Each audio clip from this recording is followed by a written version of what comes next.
When love turns into a game, is the winner the one who holds the power, or the one who escapes it? When hard times come in marriage, do we still love the person, or only the life they give us? That question kept ringing in my mind as I stood facing Mary. Her voice was sharp and full of anger, cutting into me like a knife. We were in the living room of our small apartment. 6 months ago, she called it cozy and smiled at the warm lights and soft chairs. Now, she looked at it like it was a cage. The golden evening sunlight came through the blinds, casting lines across her face. Her arms were crossed tightly, her chin lifted like she was preparing for battle. "You're a failure, Arthur," she said coldly. "6 months into marriage, and you can't even give me the life I want. Do you know how it feels to watch other women being spoiled while I'm stuck here like this?" She waved her hand toward the room as if it was worthless. She didn't know I had done this on purpose, sold the luxury cars, closed the penthouse, and kept my money hidden. I wanted to know if Mary loved me, or for my money. Now I had my answer. "You knew what kind of man I was when you married me," I said, trying to keep my voice calm. "I never promised you a palace. I promised you myself." She laughed, but it wasn't out of joy. It was a short, bitter laugh.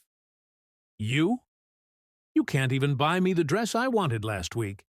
Do you expect me to waste my youth with a man who can't give me more?" Her words hit hard, not because they were true, but because they showed me exactly what she cared about. "So, what are you saying?" I asked, though I already knew. "I'm leaving," she said without hesitation. "Mark can give me the life I deserve." The name almost made me smile. Mark, my company's manager. Smart, hard-working, and loyal. Mary thought he was some rich, independent man. She didn't know he worked for me. She didn't know his paycheck came from my pocket. She didn't know she was leaving her husband for one of his employees. I didn't say a word as she walked past me, her heels tapping against the floor, dragging her designer suitcase to the door. Her perfume filled the air, sweet but heavy, trying to cover the bitter truth that now hung between us. The door closed with a sharp click. I stood in the silence, breathing slowly. The test was over. Now, it was time for the lesson to begin. "All right." Mary's heels clicked against the marble floor of the hotel lobby. Her red dress shimmered under the soft lights, as if she had already stepped into a richer, more glamorous world. She smiled when she saw Mark waiting for her near the grand staircase. "Mary!" he greeted warmly, his deep voice carrying a hint of surprise. "You look incredible." She laughed lightly, brushing a strand of hair behind her ear. "I needed a change. I'm not going back to the life I had." Mark's smile faltered for just a moment, but she didn't notice. He wasn't the type to ask too many questions, especially about her marriage. All he knew was that she had left Arthur. "I've booked us a table at the Bellagio," he said, holding out his arm. She slipped her hand through his without hesitation. The restaurant's warm glow, the polished silverware, the quiet music, it was everything Mary missed. She sat across from Mark, sipping champagne, feeling as if she'd traded a sinking ship for a private yacht. Yet Mark wasn't as flashy as she expected. He wore a simple navy suit, no gold watch, no flashy cufflinks. "So, you never told me exactly what you do," she said, leaning forward with a playful smile. Mark hesitated just slightly before answering. "I manage a company. Been there for years. The owner's a good man. Generous." She tilted her head. "Sounds important." "It is," he replied, but his eyes shifted, almost nervously. "He's not the kind of boss you want to cross." Mary laughed softly, brushing off the comment. "Well, lucky for me, I'm not in the business world. I just want someone who can give me the life I deserve." Mark smiled politely, but inside a thought gnawed at him. He had never asked why Arthur, his boss, suddenly seemed quieter at work, or why his wife's name was the same as the woman now sitting across from him. Halfway through dinner, Mark's phone buzzed. One glance at the screen drained a little color from his face. Mary noticed. "Work?" she asked. He forced a smile.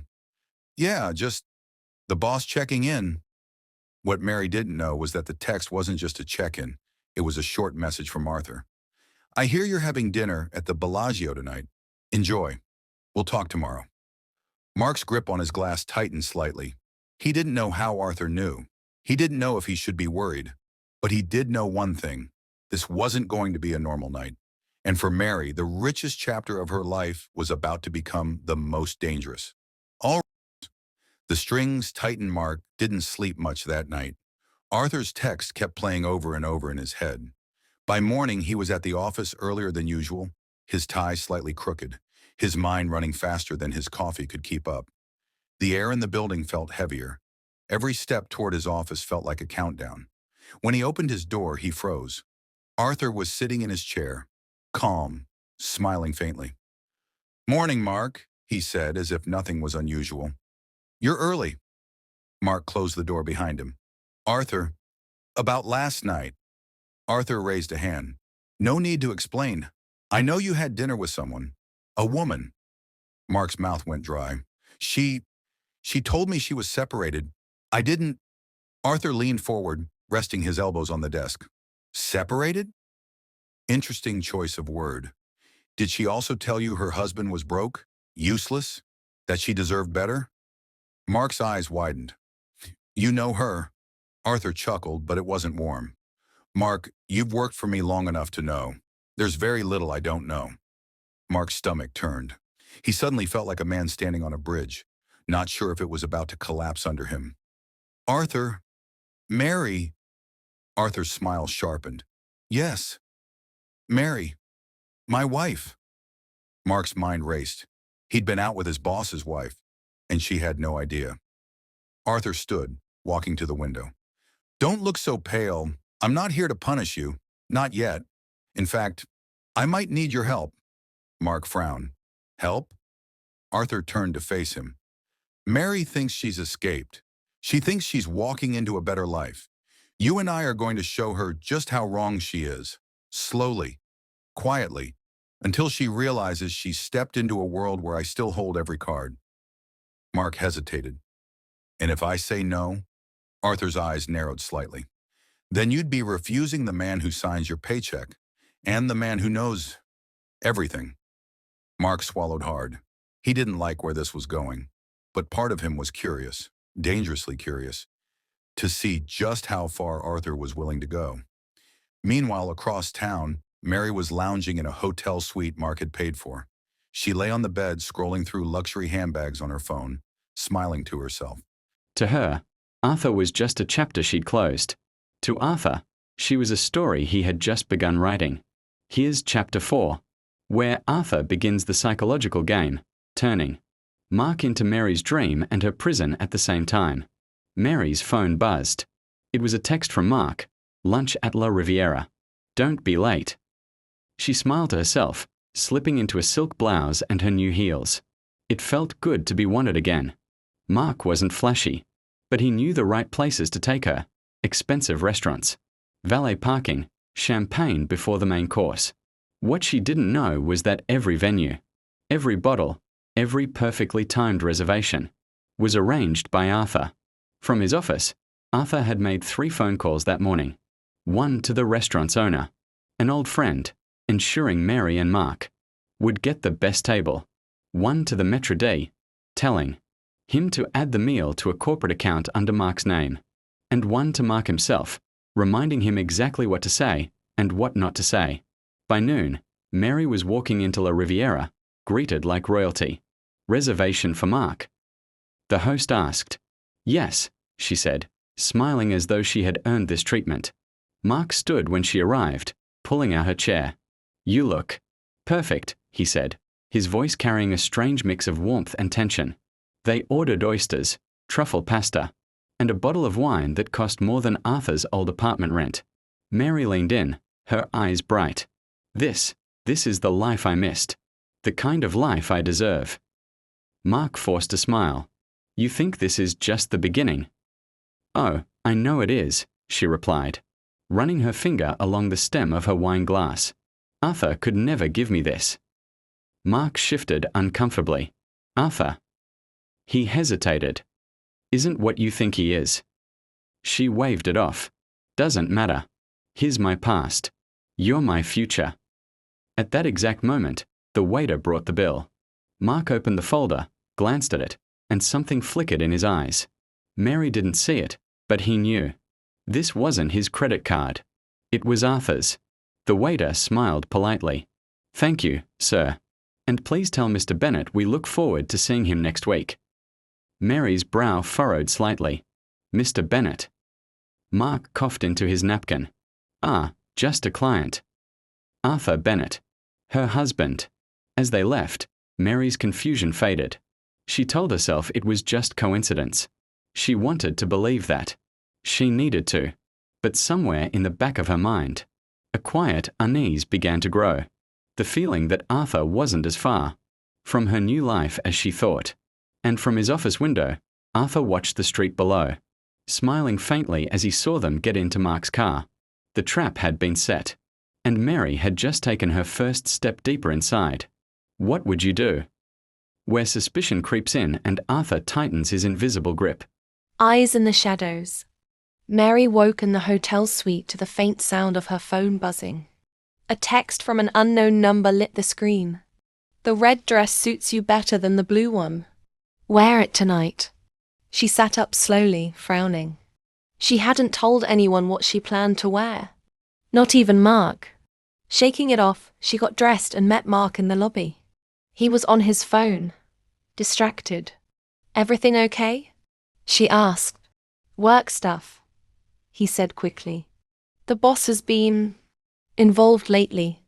Very involved. Mary didn't press. She was too focused on the evening ahead. Dinner at a rooftop bar, overlooking the city skyline. The air was cool, the view breathtaking, the champagne flowing. But halfway through the night, she froze. Across the street, in the shadow of a tall building, stood a man in a dark coat. He wasn't close enough to see clearly, but something about the way he faced their table, unmoving, made her skin prickle. Mary? Mark's voice broke her gaze. You okay? She looked back, the figure was gone. Nothing, she said, forcing a smile. Just thought I saw someone. Later, as they left, the valet brought Mark's car around. Inside, tucked neatly into the passenger seat, was a single white envelope. Mark picked it up, opened it, and froze. It was a photo. Mary and Mark, taken just minutes ago from across the street. The rooftop bar's lights glowed behind them. On the back, in neat handwriting. Nice choice. Mark. She always did love champagne. Mary's face went pale. What is this? Who? Mark crumpled the photo quickly. Don't worry about it. But Mary did worry. Back at the hotel, she couldn't sleep. Her mind replayed the mysterious text. The man across the street. The photo. Was Arthur watching her? Did he know? How much? Meanwhile, across town, Arthur sat in his study, sipping a glass of wine. His phone buzzed. A short message from a private investigator. They saw the envelope. The seeds planted. Arthur smiled faintly. The game was no longer about catching Mary. It was about making her catch herself in her own guilt, her own fear, her own mistakes. And soon she would realize she'd never really left his world. Arthur's true plans. What would you do if you were in Arthur's position? Plus a thought-provoking question. The door that shouldn't have been open. Mary's paranoia had grown into a constant hum in her mind. She had stopped wearing certain outfits, afraid of another mysterious text. She avoided certain restaurants, in case the man in the dark coat returned. But the more she tried to escape the feeling, the more it followed her. One night, while Mark was at a late meeting, Mary decided she couldn't take it anymore. She would find proof that Arthur was behind all of this, and finally confront him. She took a cab to their old apartment. The doorman, an older man who had known them both, looked surprised to see her. "Mr. Bennett said you might stop by," he said with a polite smile. Her heart skipped. "He did?" He nodded, handing her a spare key. "Told me to give you this. Said you'd want to see for yourself." Her hand shook as she slid the key into the lock. The door opened easily. The apartment was spotless, as if someone had been living there all along. On the coffee table sat a single wine glass, half full, beside a leather-bound notebook. The notebook was open to a page titled in Arthur's neat handwriting, "The Plan, Phase 2. Her eyes darted over the page. Lists, dates, and chillingly precise notes about her movements since the day she left. The champagne dinner, the hotel suite, even the exact shade of lipstick she wore on Tuesday night. Then she saw something else. A name at the bottom of the page. "Mark. Mr. Bennett said you might stop by," he said with a polite smile. Her heart skipped. "He did." He nodded, handing her a spare key. "Told me to give you this. Said you'd want to see for yourself." Her hand shook as she slid the key into the lock. The door opened easily. The apartment was spotless, as if someone had been living there all along. On the coffee table sat a single wine glass, half full, beside a leather-bound notebook. The notebook was open to a page titled in Arthur's neat handwriting, "The Plan, Phase 2. Her eyes darted over the page. Lists, dates, and chillingly precise notes about her movements since the day she left. The champagne dinner, the hotel suite, even the exact shade of lipstick she wore on Tuesday night. Then she saw something else. A name at the bottom of the page. "Mark." Footsteps sounded behind her. Slow, deliberate. "Looking for something?" Arthur's voice filled the room. Calm, controlled. Mary turned, her pulse pounding. "Why are you doing this?" she demanded, her voice shaking. Arthur's gaze was steady. "You left thinking you could start a new life. I'm just making sure you understand. The life you have is still mine." A faint smile crossed his face. "And Mary, Phase 2 begins tonight." Before she could speak, he stepped past her, opened the front door, and called out, "Come in." The door swung wider and Mark walked inside, his expression unreadable. Mary's breath caught. "Mark?" Arthur closed the door behind him with a quiet click, locking it. The three of them stood in the center of the room, the air thick with tension. And Mary suddenly realized she had no idea whose side Mark was really on. When love turns into a game, is the winner the one who holds the power, or the one who escapes it?